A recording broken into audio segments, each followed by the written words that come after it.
السلام عليكم ورحمة الله وبركاته. حياكم الله مشاهدي قناة كركوك الفضائية، وأهلا وسهلا بكم إلى حلقة جديدة من برنامج بصراحة معي أنا عمار الصالحي.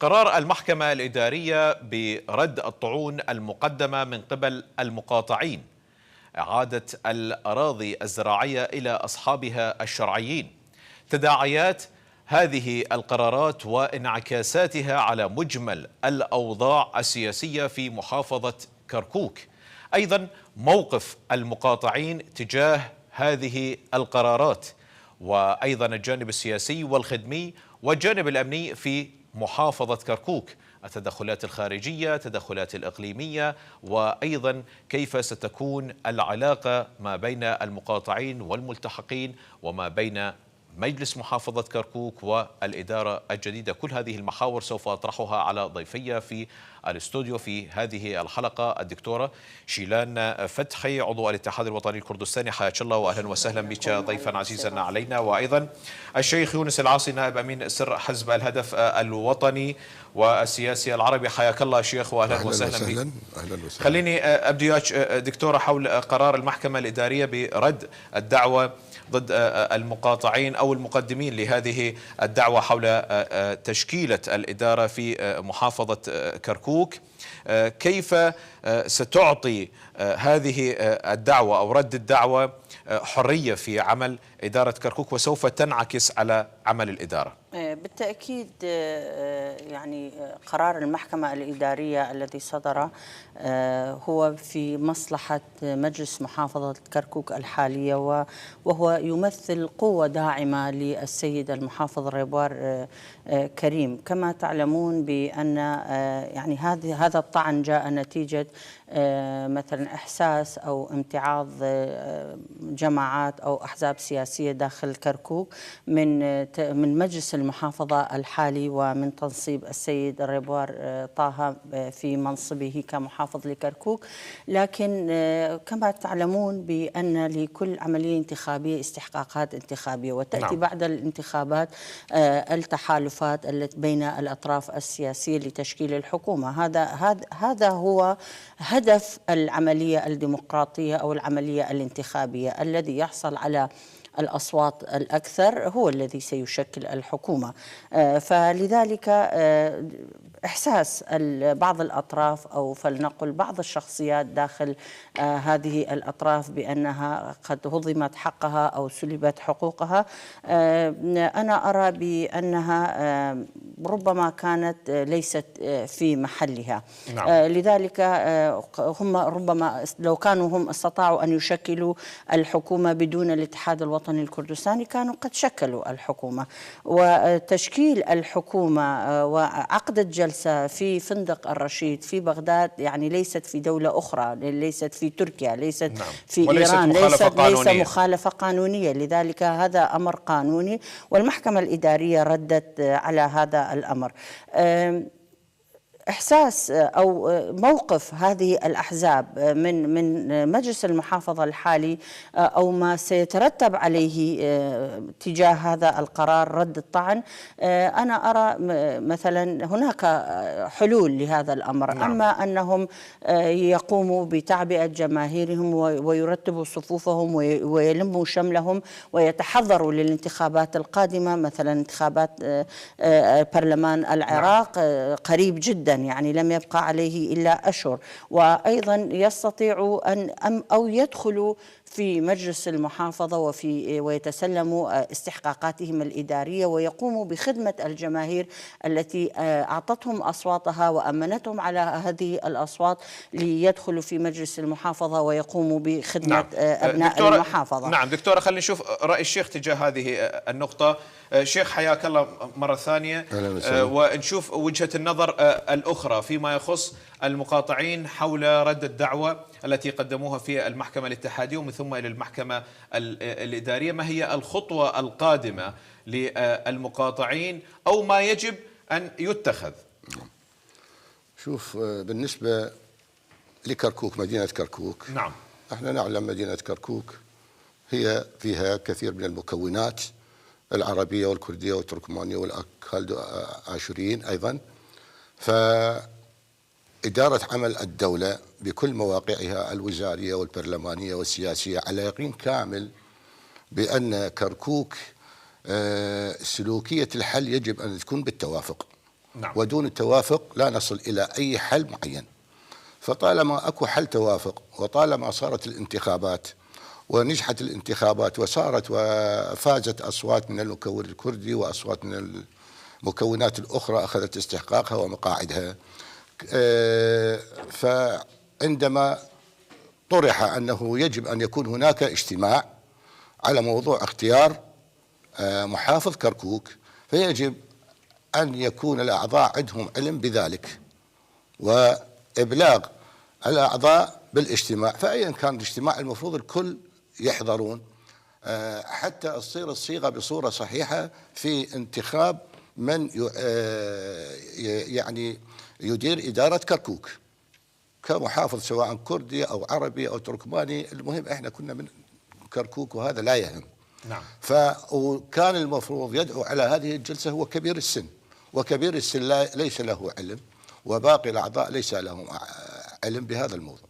فهذه صارت بها تدخلات وصارت بها اشتباكات من أطراف أخرى. نعم. فعقد مجلس دون أعضاء آخرين، طبعا راح يثير شكوك مع البعض أنه أكو تدخلات، ربما أكو تدخلات إقليمية، ربما أكو تدخلات أمريكية، تركيا، إيران، أمريكا.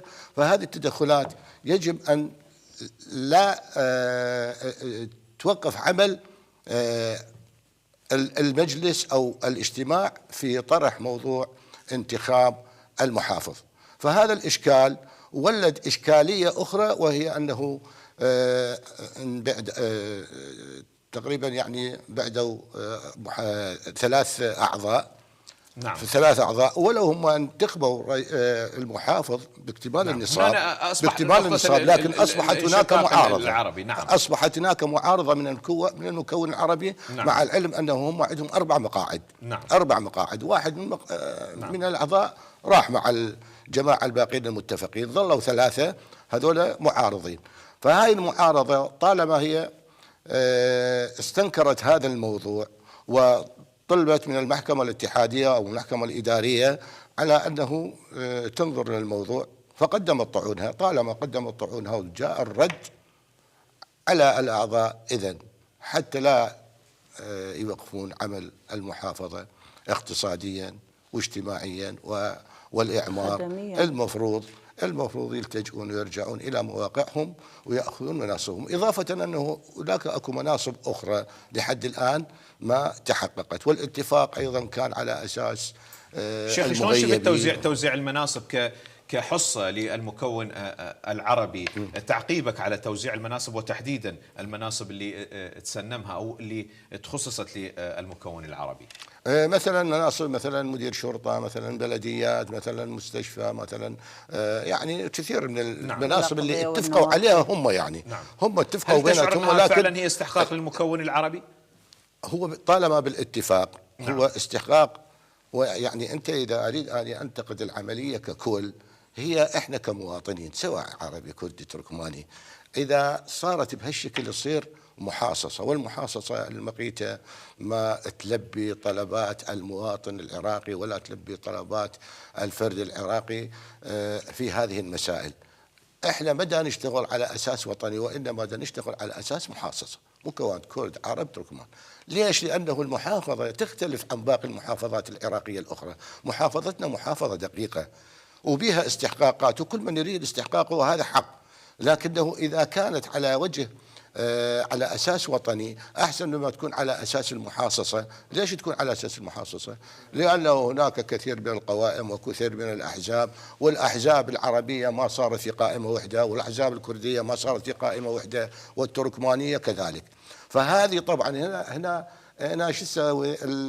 راح الحزب يريد حصته، هذا الحزب يريد حصته، هذا الحزب، وتصير اختلافات بين المكونات ككل سواء عربي او كردي او تركماني، كلها صارت اختلافات على المناصب، كل حزب من الاحزاب يريد منصب، وهذا نعم. هو. نعم. سوف اعود لك في هذه الحيثيه، لكن خليني اطرح نقطه مهمه في قرار المحكمه الاداريه. دكتوره، هناك فقره مهمه في قرار المحكمه الاداريه، وهي عدم تهميش المكونات ودون الأخذ بما تسفر أو ما أسفرت عليه نتائج الانتخابات، ولكن يجب على خصوصية محافظة كركوك أن توزع على المناصب بحسب المكونات بغض النظر عن الاستحقاق الانتخابي. كحزب اتحاد وطني كردستاني راعى هذا الجانب بتوزيع المناصب للكرد أو التركمان أو العرب، أخذ هذا الشيء أستاذ بنظر الاعتبار؟ عمار، أنت يعني حضرتك أدرى والجماهير أيضا، جماهير كركوك يعرفون بأن نهج الاتحاد الوطني الكردستاني هو نهج الراحل مام جلال، ومام جلال كان ينظر إلى كركوك كشدة الورد، وينظر إلى كركوك يعني مدينة التعايش السلمي، ودائما كان يعني حتى يفضل أن يعطي الحقوق للعربي والتركماني والكلدو آشوري على الكردي. لذلك هو كان يعرف أهمية هذا الأمر، وهو نفس النهج الذي يتبعه الآن الرئيس نجله الرئيس بافل طالباني وقيادة الاتحاد الوطني الكردستاني في كركوك. لذلك الاتحاد الوطني الكردستاني كان وما زال يطالب جميع المكونات أو الأحزاب التي فازت بمقاعد في مجلس محافظة كركوك أن يأتوا ويتسلموا حصصهم الإدارية ويخدموا مدينة كركوك. نخدم جميعا، وهو شعارهم بأننا جميعا نخدم أبناء كركوك دون تفرقة بين كردي عربي تركماني كلدو آشوري. لذلك وحتى الآن يعني قبل أسبوع عندما كان الأستاذ ريبار طه في بغداد وأعطاه رئيس الوزراء صلاحياته في 5 وزارات، هذا يدل على أن مجلس المحافظة وأيضا السيد المحافظ قد تمكن من أن يستحصل على ثقة مجلس الوزراء وثقة السيد شياع السوداني. لذلك أنا من هذا المنبر أطالب جميع الأحزاب وجميع المكونات كركوك أن نضع يدا بيد ونخدم أبناء هذه المحافظة التي عانى ما عانى، أبان النظام البائد، أبان داعش، فترة داعش، الفقدان الأمني، الانفجارات الذي جرى في هذه المدينة والذي حصل في هذه المدينة لم يشهده أي محافظة أخرى. وأبناء كركوك يستحقون الأفضل، يستحقون أفضل الخدمات. لذلك على كل الذين فازوا بمقاعد انتخابية إذا كانوا فعلا يريدون أن ينصفوا الأشخاص الذين صوتوا لهم أن يأتوا إلى مجلس المحافظة ويتسلموا مناصبهم ويقوموا بخدمة أبناء محافظة. خلينا نشوف رأي الشيخ ممكن راح تسبب مشاكل عندما يلتحق المقاطعون، وبالتالي راح تكون اكو مشكلة داخل المكون العربي نفسه حول استلام المناصب، خاصة احنا شاهدنا بالفترة الأخيرة بأنه في حلقات سابقة وفي ضيوف آخرين شددوا على أن المناصب توزع على صيغة عشائرية أو حتى عائلية. شلون ممكن هنا احنا ما راح تكون مشكلة تجاه المكون العربي نفسه باستلام المناصب؟ شوف المشكلة عند العرب. نعم. بالنسبة للمشكلة عند العرب هسه حاليا المقاطعون إذا استمروا على هذه المقاطعة راح يعطلون كل مصالح المواطن الكركوكي. نعم. وهذه مو من مصلحتهم، لكنه احنا لا المفروض ما يضرب مصلحة المواطن ويجي يضحي، حتى لو في منصب يضحي في سبيل انه يلبي مصلحة المواطن. فهذا التعطيل مو من صالح المحافظة ولا من صالح مواطنين كركوك. عليه يجب ان يلتحقون الى مواقعهم ويأخذون مناصبهم ويخدمون المحافظة بأي شكل من الأشكال. والانتخابات قادمة بعد، أكو انتخابات وأكو مراكز وأكو صيغ عمل جديدة للدولة، فالمفروض أنه ينتهون من هذه المقاطعة حتى لا يحدث انقسام بالجانب العربي. الجانب العربي حاليا فيه انقسام. نعم. قسم سموهم بالأقليات وقسم سموه بالأكثرية، والمناصب قامت توزع على أساس عشائري، وهذا كله خطأ. المنصب اللي يستحقه هو الإنسان الأكفأ الذي يستطيع أن يخدم المحافظة من كل جوانبها الحقيقية. نعم. شيخ، أكو مراقبين للشأن السياسي محللين يقولون المقاطعين يريدون يستلمون المناصب ومقتنعين بالمناصب اللي انطوهم، لكن أكو مؤثر خارجي دا يمنعهم أن يلتحقوا بالإدارة الجديدة في محافظة كركوك. فعلا اليوم التدخل الخارجي إلى تأثير داخل الأحزاب والمكونات داخل محافظة كركوك؟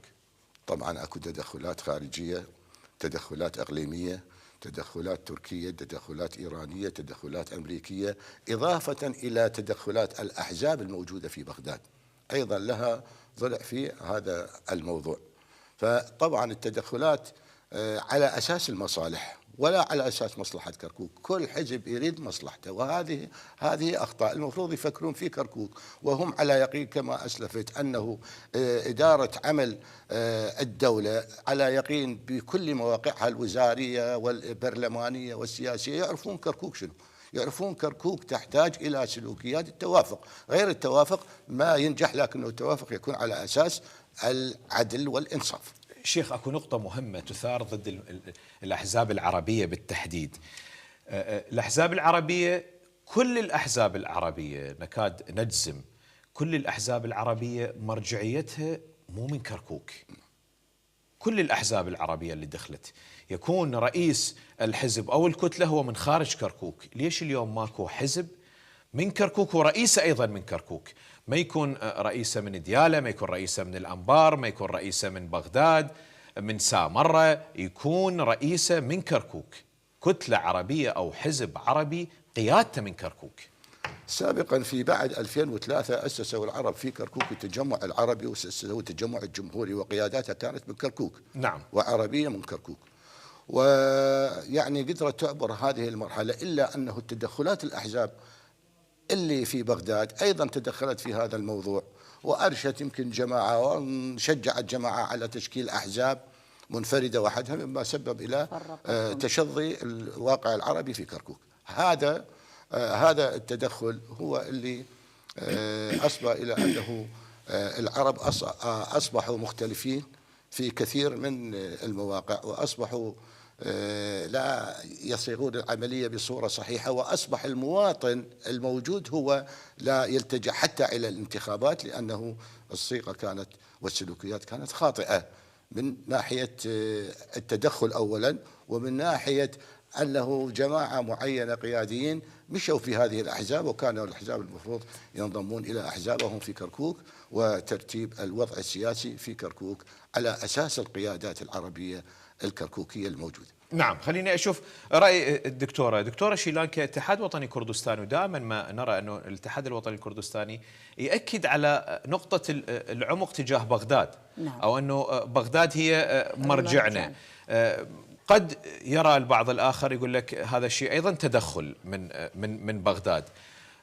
تشوفين بأنه خصوصية كركوك تحافظ عليها إذا كانت بغداد، وقسم أيضا أكو أحزاب متهمة بأنه تدخلات أو عابرة بغداد، بأنه واصلة تدخلات خارجية. هل نعتبر أنه إذا بغداد أو برئاسة رئيس الوزراء تدخل في حل مشكلة الإدارة الجديدة في محافظة كركوك، هل هي من صلاحية رئيس الوزراء أم هو يعتبر تدخل؟ لا، بالتأكيد بغداد هي عاصمة العراق، وكركوك هي محافظة عراقية يعني، وجميع القوانين السارية في باقي المحافظات العراقية تسري في كركوك. نحن لدينا دستور واحد، والقوانين التي تسري في بغداد تسري في كركوك. لذلك من الأفضل وهذا وفق رأيي من أفضل الحلول التي يعني ينتهجه الاتحاد الوطني الكردستاني، بأنه يعيد القضايا التي نعجز على حلها في كركوك إلى المحكمة الإدارية أو إلى المحكمة الاتحادية في بغداد. كما قلت، هذا سياسة الاتحاد الوطني الكردستاني ليس في كركوك والمناطق المستقطعة فقط، يعني حتى في الإقليم. يعني القضايا التي تثار ولا نستطيع أن نحلها مع الأحزاب الكردية الأخرى ترجع إلى المحكمة الاتحادية في بغداد. لذلك ما دمنا محافظة عراقية وضمن الخارطة العراقية ويجمعنا دستور عراقي واحد، فمن المفروض جميع القرارات التي تصدر في بغداد تسري على جميع المحافظات سواء على حد سواء.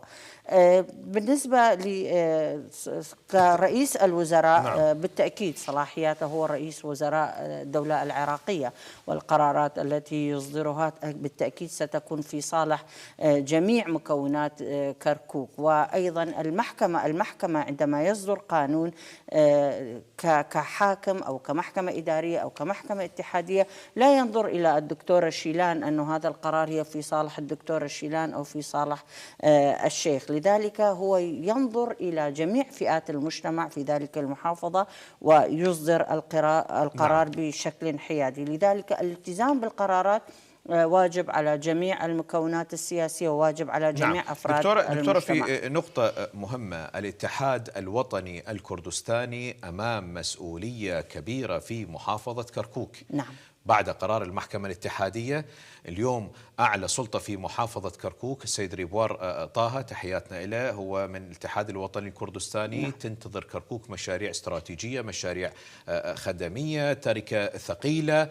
اليوم شلون راح يقود الدفة؟ ويجب أن يكون هناك تعاون وتنسيق من قبل الجميع لمعاونة السيد ريبوار في الخطوات القادمة.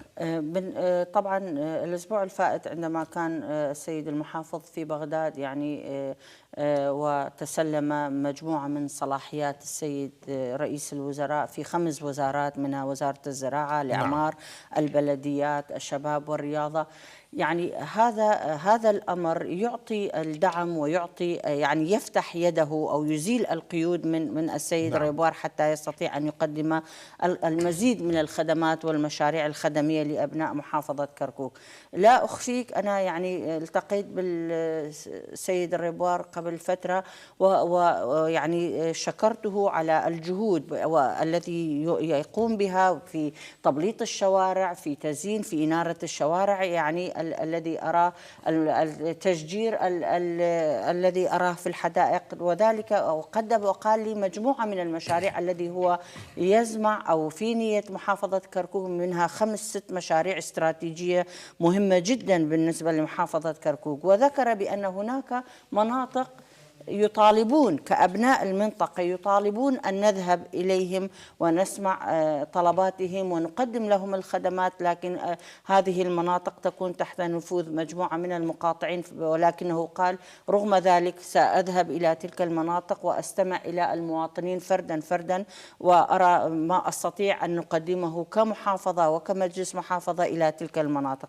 هذه كركوك بحاجة إلى محافظ وإلى مجلس إدارة محافظة مخلص ينظر إلى جميع مناطق المحافظة على حد سواء ويقدم المشاريع لهم جميعا على حد سواء، وهذا الذي أراه أنا في هذا المجلس. لذلك يحتاج المحافظ أن يضع جميع أعضاء مجلس المحافظة يدهم في يد المحافظ ويقدموا له الدعم والمشورة الجيدة حتى يستطيع أن يخدم جميع الأبناء. نعم. شيخ، خليني أفتح وياك المحور الثاني من حلقة برنامج بصراحة حول قرار مجلس النواب اللي صوت عليه بسلة واحدة، قانون الأحوال الشخصية، وأيضا قانون العفو العام، وقانون إعادة الأراضي إلى أصحابها الشرعيين.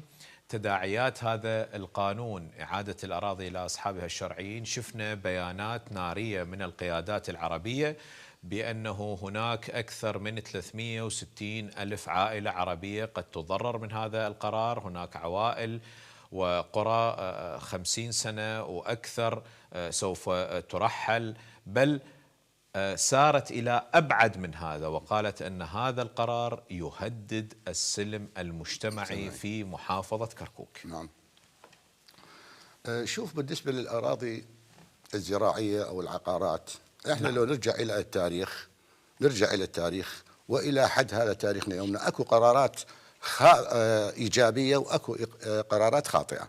فمثلا في وقتها الزعيم عبد الكريم قاسم الله يرحمه من صدر قرار 17 الإصلاح الزراعي، كانت الأراضي بيد الإقطاعيين، أخذوا الأراضي من الإقطاعيين وزعوها على الفلاحين. نعم. على الفلاحين المستحقيها من أراضيها قبل 70 سنة، يعني ب 58.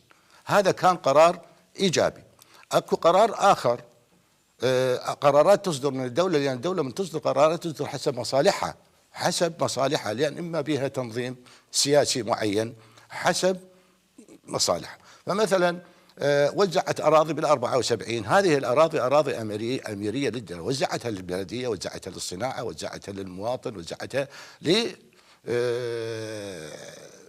تشجيع الزراعة، من باب تشجيع الزراعة، من باب أنه البلدية تبني مجمعات أو تبني أمور معينة. فهذه لأن كركوك تتوسع، فالمقاطعات من تؤخذ من الأراضي الزراعية الأميرية اللي هي ملك للدولة. نعم. وإذا كان عندهم أصحاب سابقا عوضوا وأطفئت الأرض فأصبحت للدولة، فالدولة مجبرة أنه توزع الأراضي، إما توزعها على فلاح أو توزعها عقارات على بناء أو توزعها على المدن الدوائر الحكومية حتى تقضي حوائجها.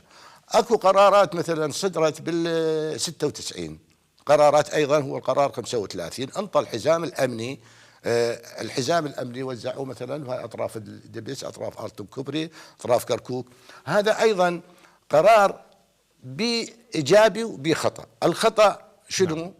هم انه وزعوا الاراضي للمكون العربي فقط، لا، لكن كان المفروض يوزعوا له على كل المكونات، العرب والكرد والتركمان، يوزعوا، لأنه كلهم من أهل كركوك وكلهم مستحقين. وذاك الوقت كان أكو حصار، أكو كان حصار، والدولة محتاجة إلى أنه تستثمر الأراضي المجمدة، فوزعت هذه الأراضي على المكون العربي فقط. لو وزعتها على المكونات الثلاثة كان يكون أحسن وما تصير مشكلة. فهسه المشكلة اللي صارت شنو؟ جماعة الحزام الأمني راح طلعوا الحزام الأمني من أراضيهم، راحت أراضيهم، راحت دورهم، راحت معداتهم الزراعية، ما عوضوهم، ذولي تضرروا وبيهم طلع من الوظيفة في سبيل حص الأرض وما رجع للوظيفة، هذولي تضرروا. والمفروض الدولة تنظر بهذه، إما توزع الأراضي تعيد توزيع الأراضي بصورة صحيحة، وإما تعوض هؤلاء، لأنه ذولا لما عوضوهم فد شيء جزئي، يعني اللي عنده أرض 150 دونم وعنده بير وعنده ينطي مليونين وعنده بيت ينطي مليونين، ما يرهم. فذول الناس تضرروا تقريبا 5000 فلاح. المفروض أني أناشد من موقعك هذا ومن قناتكم ومن برنامج بصراحة أنه على المسؤولين المعنيين وعلى السيد المحافظ وعلى كل المعنيين أنه ينظرون بهذه الشريحة اللي تضررت فعلا، وهي حاليا مهجرة من أراضيها ودورهم راحت استغلت واغتصبت أيضا. نعم. هسه إذا يريد مثلا إذا يريد يعيدون هذه الأراضي وينطوها مثلا للكرد، هم خطأ يصير، هم يقول لك أنا عربي من كركوك، هذا التركماني من كركوك، وهذا الكردي من كركوك، وزعها بصورة صحيحة على كل المكونات ومشكلة ما تحدث، والحلول بسيطة جدا يعني. نعم، خلينا نشوف الجانب الآخر. دكتورة، المكون العربي أو الآراء يقول لك احنا ما يصير نصحح الخطأ بخطأ آخر. اليوم قد يولد مشكلة بالسلم المجتمعي في محافظة كركوك بسبب مسألة إعادة الأراضي الزراعية إلى أصحابها الشرعيين. شلون راح يتعامل الكرد مع هذه الأراضي؟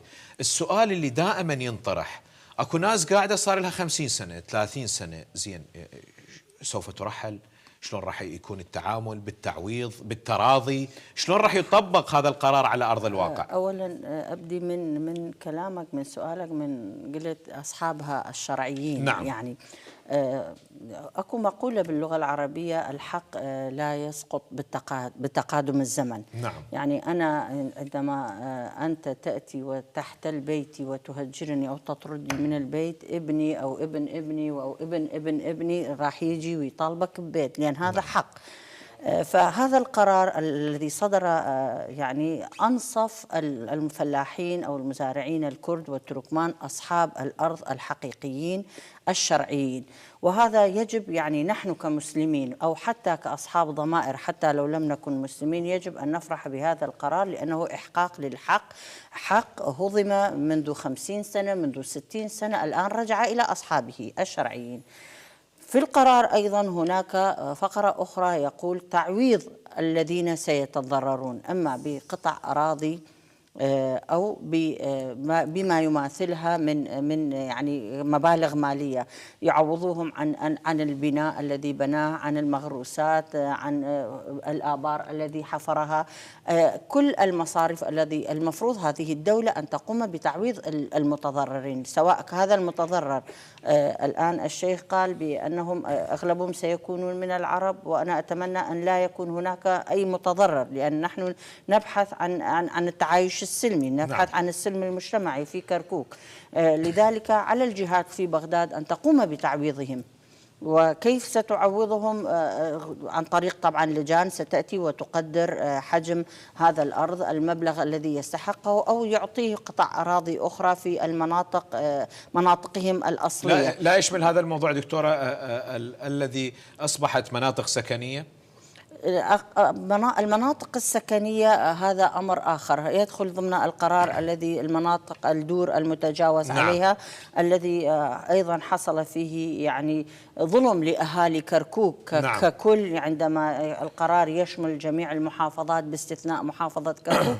هذا أنا أرى فيه يعني جنبة سياسية أو غرض سياسي، لأن كركوك كما ذكر الشيخ أيضا مدينة فيها قوميات مختلفة، فيها أديان ومذاهب مختلفة، يجب أن تراعى فيها هذه الأمور جميعا، لكن الحق يجب أن يعاد إلى صاحبه. أما الشخص الآخر الذي سيتضرر من إحقاق هذا الحق الذي سيعود إلي، الدولة هي التي يجب أن تتكفل بتعويض المتضررين.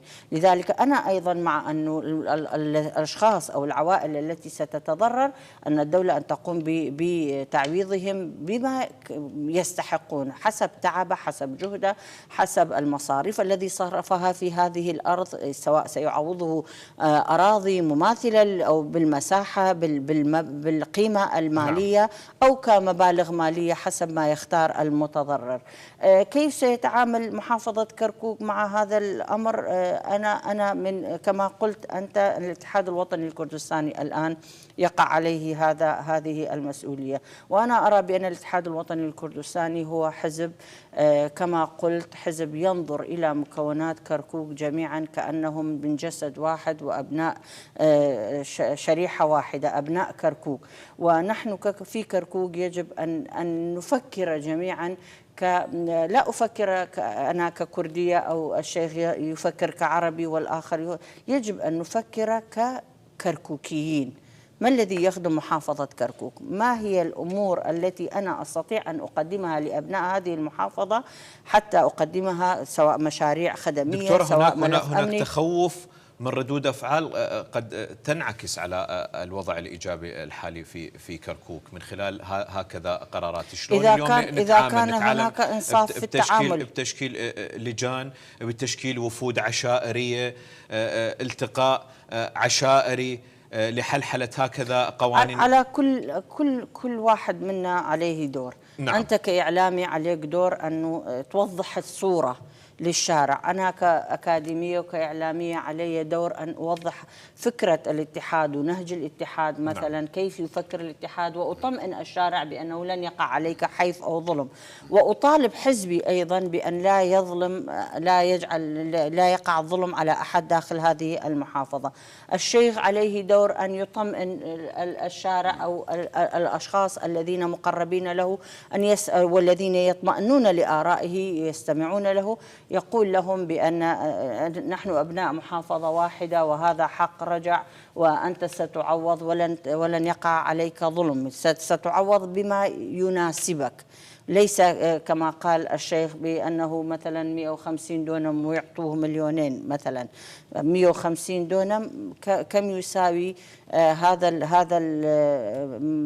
هذه المساحة في محافظة أخرى أو في منطقة أخرى، حسب اللجان كيف ستقيم ويعوضون. نعم. لذلك القرار شمل هذه النقطة بأن المتضررين يجب أن يعوضوا. نعم شيخ، في هذه النقطة اللي تحدثت بها الدكتورة، هل فعلا هناك من يشكك في الثقة الحكومية بأنه ما ممكن راح تعوضنا، احنا ممكن أراضينا راح تروح من عندنا؟ اليوم كعشائر، اليوم اكو افكار بانه يلتقون مع العشائر الكردية او التركمانية لوجود صيغة معينة مشتركة حتى لا تصير ردة فعل سلبية، بالتالي ممكن السلم الأهلي أو السلم المجتمعي في محافظة كركوك يتخلخل؟ طبعا هسه طبعا صارت انعكاسات بالرأي بالنسبة للمناطق العربية اللي هم قاعدين من 1978، يعني تحسبها 50 سنة قاعد. 50 سنة هذا معناه قاعد 3 أجيال، جد وأب وابن، 3 أجيال قاعدين بانين قرى وبانين وضعهم جيد جدا. وإحنا ما نعترض على أنه الأرض ترجع إلى صاحبها، لكنه الأراضي الأميرية اللي أخذت كإقطاعيات وبنيت بها، هذا الموضوع ما يخص المواطن ولا يخص أحد، لأنه إذا هو كان يملك 20,000 دونم 20,000 دونم 30,000 دونم، ما منين جابهن؟ فالدولة إقطاعيات عوضته، انطت عوضت، جت انطت للفلاح. زين 50 سنة هذه باني نفسه، باني عائلة، باني بيوت، باني قرى، انت تجي شيله وين توديه؟ وأصبح هذا مسقط رأسه، يعني مسقط رأسه أصبح، وين تودي؟ حتى لو تعوضه هو هذه منطقته ما راح يغادرها طبعا، راح المسألة تنعكس سلبيا على الدولة، وما ظل المواطن عنده ثقة بالدولة، لأنه الدولة لحد الآن أكو ناس ما عوضتهم، وهو الحزام الأمني صار له قد من 2003 ولحد الآن ما عوضت ولا أحد. معداتهم وبيوتهم رايحة مغتصبة، راحت. لأنه هنا تشوف على الأرض الفلاح ما اجى اغتصب أرض واحد، ما اغتصب أرض واحد. دولة نظامها قامت سجلت له عقد بحضور الدولة. الدولة تعاقدت مع مواطن على أرض نفس الحالة الآن شيخ، والآن اليوم الدولة هي اللي رجعت، ما هو نفس الشيء. الدولة إذا ترجع، مو ترجع مثلا واحد قاعد له 50 سنة مثل ما أسلفت أنه صار له جيلين أو 3 أجيال في هاي المنطقة، تقول له غادر؟ شلون تغادر يعني؟ شلون؟ هذا ما قرات بيوت مذنب، المواطن مو مذنب. ما الدولة يعني. صدرت قانون، أخذت أراضي من الكرد والتركمان، والآن رجعت هذا الحق بقانون آخر، يعني ألغت القرارات السابقة ورجعتها بقرار. وهذا الكردي وهذا التركماني أيضا هذا أرض آباء وأجداده، وهو كان هناك، والدولة العراقية أخذت الأرض ورحلته. مو قانون مجحف يعني؟ قانون مجحف. ما يصير أنه أنت هذا مواطن وهذا مواطن، أعوض هذا، هم أعوضهم طبعا، أعوضوا اللي راحت أرضه أو راح أعوضه بأرض زراعية، أعوضه بمبالغ معينة، لكن أجي أشيل 300 لا 350 ألف. ايش قد ممكن دونم، 360 ألف دونم المتضررين من هذا القرار؟ المتضررين هواية متضررين. أنت احسبها من داقوق إلى شمال الدبس، هذه كلها أراضي وزعت بسنة 78، كلها وزعت. ما ممكن يكون هناك حل بأنه اللي يريدون يستعيدون هذه الأراضي أو تعود إلى أصحابها الشرعيين يتفاهم بين اللي هسه ساكن بهاي الأراضي مع الطرف الآخر ويعوضه ماديا ويبقى قاعد بمكانه وهذا يأخذ حقه المادي؟ مو أستاذ العزيز، هم اللي راحت أراضيهم مو تقول فلاح، مو فلاحي، يعني عائلة تملك 20,000 دونم على أي أساس؟ هذا المسألة يعني.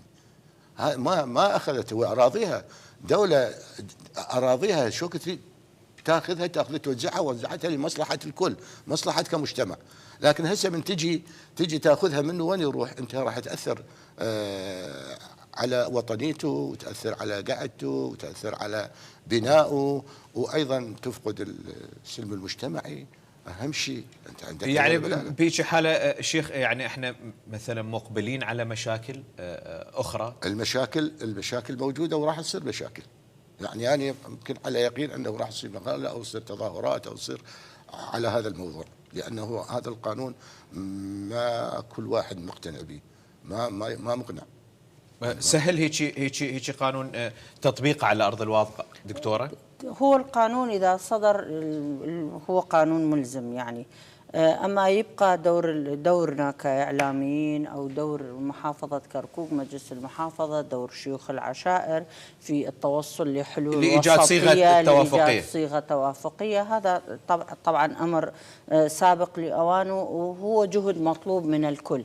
إذا كنا نحب كركوك، إذا كنا نحب أبناء كركوك، يجب أن نحاول جميعا أن لا نصل إلى نقطة تأزم، نقطة خلاف، نقطة لا سامح الله يهدد السلم المجتمعي.